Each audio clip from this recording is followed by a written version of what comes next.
Taste the Daily.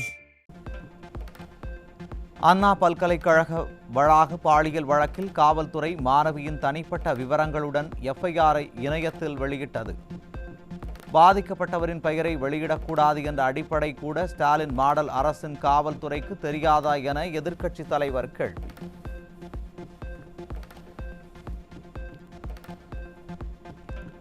காமக்கொடூரன் ஞானசேகரனை இத்தனை நாட்கள் சுதந்திரமாக நடமாட விட்டதற்கு திமுக அரசின் காவல்துறையே முழு பொறுப்பு.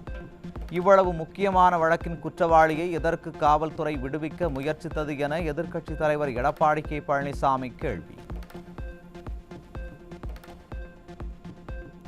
சமுதாயத்தை சீரழிக்கும் அனைத்து விதமான குற்ற செயல்களில் ஈடுபடும் சமூக விரோதிகளின் கூடாரமாக ஆளும் திமுக திகழ்கிறது. சமூக விரோதிகளின் கூடாரம் திமுக என்பதற்கு அண்ணா பல்கலைக்கழகத்தில் நடந்தேறிய பாலியல் சம்பவமே சான்று என அதிமுக பொதுச் செயலர் கடும் விமர்சனம். தமிழ்நாட்டின் மிக முக்கியமான பல்கலைக்கழகத்தில் சிசிடிவி செயல்பாட்டில் இல்லை என்பதை எப்படி நம்புவது என எதிர்க்கட்சித் தலைவர் கேள்வி. அண்ணா பல்கலைக்கழகத்தில் சிசிடிவி வேலை செய்யவில்லை என்று ஸ்டாலின் மாடல் அரசு சொல்லுவது சர்க்கரையை எறும்பு தின்றது, சாக்குப்பையை கரையான் தின்றுவிட்டது என சொல்வது போலிருக்கிறது எனவும் விமர்சனம்.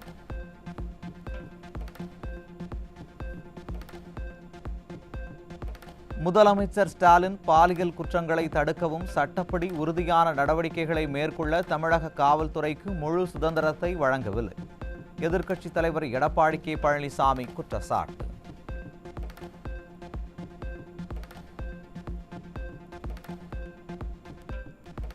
டங்ஸ்டன் சுரங்கம் அமைவதற்கு எவ்வித எதிர்ப்பையும் தெரிவிக்காமல் நாடகமாடிய திமுக அரசை கண்டித்து அதிமுக சார்பில் கண்டன ஆர்ப்பாட்டம்.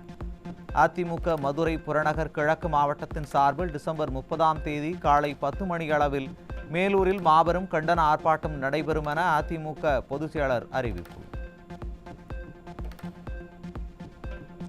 பல்கலைக்கழகத்தில் மாணவி பாலியல் வன்கொடுமை செய்யப்பட்ட விவகாரத்தில் நாடே பற்றி எரியும் நேரத்தில் கூட்டணி குறித்து பேசி எரிச்சலை கிளப்பும் ஸ்டாலின். 7 ஆண்டு காலமாக இந்த கூட்டணியை தொடர்ந்து நாம் கடைபிடித்து தேர்தல் களத்தில் என்று பெரும் வெற்றியை தொடர்ந்து பெற்று வருகிறோம். ஆக இந்த கூட்டணியை பொறுத்தவரை கொள்கை கூட்டணி மட்டுமல்ல, கொள்கை கூட்டணி என்று நாம் சொல்லிக் கொள்வது உண்மைதான். கொள்கை கூட்டணி மட்டுமல்ல, இது நிரந்தர கூட்டணி தான் என்பதை இந்த நேரத்தில் அழுத்தம் திருத்தமாக எடுத்து சொல்லி அதற்கு நீங்கள் எல்லாம் துணை நிற்க வேண்டும் என்ற அன்பு. பெண்களின் பாதுகாப்பு கேள்விக்குறியாக இருக்கும் நிலையில் முதல்வருக்கு கூட்டணி பிரச்சனைதான் முக்கியமா என கேள்வி எழுப்பும் பெண்கள், கூட்டணி இருந்தால் மக்களை ஏமாற்றிவிடலாம் என நினைக்கும் ஸ்டாலினுக்கு கட்டாயம் பதிலடி கொடுப்போம் என ஆவேசம். அண்ணா பல்கலைக்கழகத்தில் மாணவியை பாலியல் வன்கொடுமை செய்த காமுகன் ஞானசேகரன் திமுக உறுப்பினரே இல்லை என கதை சொன்ன அமைச்சர் ரகுபதி. ஞானசேகரனுக்கும் எங்களுக்கும் எந்த விதமான தொடர்பும் இல்லை என்பதை முதலிலே நான் தெரிவித்துக் கொள்ள கடமைப்பட்டிருக்கின்றேன். அவரை பொறுத்தவரைக்கும் அவர் திமுகவினுடைய அடிப்படை உறுப்பினர் கூட இல்லை. ஆனால் சில ஊடகங்களிலே அவர் திமுகவை சேர்ந்தவர் என்பது போலவும் மாணவர்களுடைய ஒரு துணை அமைப்பாளர் என்பது போலவும் அங்கே செய்திகள். அடுத்த 1 மணி நேரத்தில் திமுகவின் அதிகாரப்பூர்வ நாளேட்டில் திமுக நிர்வாகிகள் பட்டியலில் ஞானசேகரன் பெயர் இருக்கும் ஆதாரங்கள் வெளியாகி அம்பலப்பட்ட அமைச்சர் ரகுபதி. பத்திரிகைகளில் இன்றைக்கு ஊடகங்களில் வர்ற செய்திகள் ஏதோ துணை முதலமைச்சரோடு அவர் இருப்பதை போன்ற ஒரு காட்சியை கொண்டிருக்கின்றார்கள். அதை நீங்கள் பார்த்தீர்கள் என்றால் தெரியும். துணை முதலமைச்சர் தள்ளி வருகிறார், இடையிலே ஒரு கேப், அதில் ஒருத்தர் கொடையோட கீழே நிற்கிறார், அதுக்கு அங்கிட்டு ஒரு ஆள் நின்று ஃபோட்டோ எடுத்திருக்கார். அப்படி நடந்து வரும்போது ஃபோட்டோ எடுப்பது எங்கேயுமே சகஜம்தான். எனவே ஊடகங்களில் வர்றதுல அந்த ஞானசேகரனுக்கும் எங்களுக்கும் எந்த விதமான தொடர்பும் இல்லை என்பதை முதலிலே நான் தெரிவித்துக் கொள்ள கடமைப்பட்டேன். திமுக அமைச்சர் ரகுபதியின் தொகுதியான புதுக்கோட்டை மாவட்டம் ஆவுடையார் கோவிலில் அரசு செவிலியரை திமுக பிரமுகர் ஆபாச வீடியோ எடுத்து மிரட்டிய விவகாரம். திமுக பிரமுகர் அமைச்சர் ரகுபதிக்கு நெருக்கமானவர் என்பதால் புகார் மீது காவல்துறை நடவடிக்கை எடுக்காமல் கட்ட பஞ்சாயத்து செய்வதாக பாதிக்கப்பட்டவர்கள் வேதனை. தமிழ்நாட்டின் பல்வேறு மாவட்டங்களில் பெண்களுக்கு எதிரான குற்ற செயல்கள் தொடர்ந்து அதிகரித்து வரும் நிலையில் திராவிட மாடல் அரசுக்கு எதிராக போராட துணிந்த பெண்கள். முதலமைச்சர் ஸ்டாலின் போஸ்டரை காலணியால் தாக்கியும் மண்ணை தூவியும் சாபம் விட்ட பெண்ணின் வீடியோ காட்சிகள்.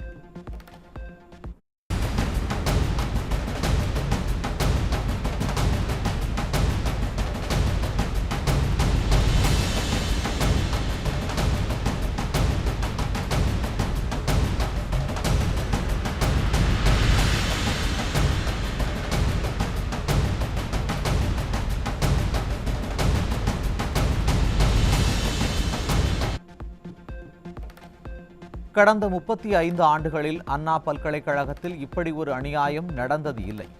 ஸ்டாலின் ஆட்சியில்தான் மாணவியை பாலியல் வன்கொடுமை செய்யும் அசிங்கம் நடக்கிறது என பெண்கள் ஆவேசம். 35 வருஷத்துல அண்ணா யூனிவர்சிட்டியில் இதுதான் முதல் தடவையே நடந்ததே. இவ்வளோ நாள் அண்ணா யூனிவர்சிட்டியில் பேர் போன இடம். இப்போ மு.க. ஸ்டாலின் ஆட்சியில் தான் இது எல்லாமே நடக்குது. உண்மையிலே தான் ஸ்டாலின் ஆட்சியில் தினந்தோறும் பாலியல் குற்றங்கள் அதிகரித்து பெண்களின் பாதுகாப்பு கேள்விக்குறியாகி இருக்கிறது. 10 வருஷம் நாங்க 2 பிள்ளைங்களை காலேஜில் சேர்க்க போறோம். படிக்கிற பசங்க எங்க இருந்தோ வந்து படிக்குதுங்க சென்னையில. நாங்க சென்னையில இருந்து வேற ஊருக்கு அனுப்புவோம். இப்ப எங்க பிள்ளைங்களுக்கு என்ன பாதுகாப்பு இருக்கு சொல்லுங்க? வயசு பிள்ளைங்களை அனுப்புறோம், என்ன பாதுகாப்புலாம் நாங்க வெளியூருக்கு அனுப்ப முடியும்? கஞ்சா போதை ஊசி புழக்கம் அதிகரித்து சட்டம் ஒழுங்கு சந்தி சிரிக்கும் நிலையில் ஸ்டாலின் எந்த போதையை ஒழித்தார் என பெண்கள் ஆத்திரம்.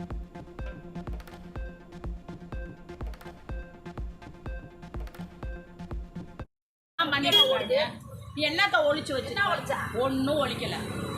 எல்லாமே நடந்தபடியே தான் இருந்துகிட்டு இருக்கு. இன்னைக்கு அவன் கஞ்சா போதை இந்த மாதிரி பண்ணான்னு சொல்றாங்க போலீஸ்காரவங்க. அது ஏத்துக்கிற மாதிரி.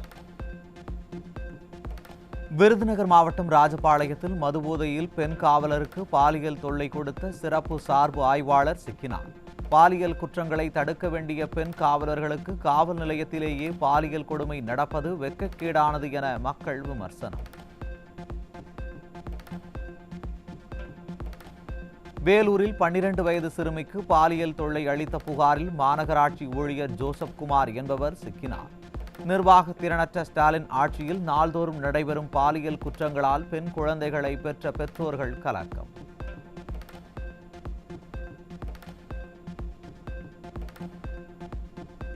திருவள்ளூர் மாவட்டம் திருத்தணி அருகே 25 கிலோ கஞ்சா சிக்கியது. ஸ்டாலின் ஆட்சி அதிகரித்து வரும் கஞ்சா புழக்கத்தால் சட்டம் ஒழுங்கு சீரழிந்திருப்பதாக மக்கள் வேதனை. தஞ்சாவூர் அருகே 128 கிலோ கஞ்சா சிக்கியதால் மக்கள் அதிர்ச்சி. கஞ்சா வேட்டை நடத்துவதாக ஸ்டாலின் அரசின் காவல்துறை கதை சொல்லும் நிலையில் இப்படி தினந்தோறும் சர்வசாதாரணமாக கஞ்சா புழங்குவது எப்படி என மக்கள் கேள்வி. திருப்பத்தூர் மாவட்டம் வாணியம்பாடி அருகே 360 கிலோ குட்கா பொருட்கள் சிக்கியது. ஸ்டாலின் அரசு குட்கா பொருட்கள் புழக்கத்தை கட்டுப்படுத்த முடியாமல் திணறுவதாக மக்கள் விமர்சனம்.